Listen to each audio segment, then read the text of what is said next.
ঠাণ্ডা দিন আহি গ'ল আৰু মোৰ ছালখনো শুকান যেন লগা হৈ গৈছে। গতিকে মোৰ এয়া এল'ভেৰা লগোৱা দিন আহি গৈছে। এল'ভেৰা লগালে ছালখন ধুনীয়া হৈ থাকে। এয়া হৈছে আমাৰ বাগিচাৰ এল'ভেৰা বা ছাল কুঁৱৰী। এল'ভেৰা এটুকুৰা লৈ লৈছোঁ আৰু ইয়াৰ যিখিনি মঙহাল যিখিনি ৰসটো আছে সেইখিনিতে লগাম গালত।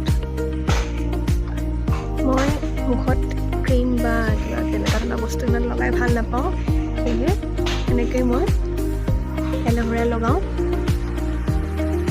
এল'ভেৰা লগালে মুখখন ধুনীয়া হৈ থাকে। আৰু চুলিটো লগাব পাৰি, চুলিৰ কাৰণেও ই খুব ভাল। চুলিটো মই এনেকৈ লগাই দিওঁ। এয়া চুলি গুৰিবোৰত লগাই দিলে ধুনীয়া ঠাণ্ডা লাগি যায়।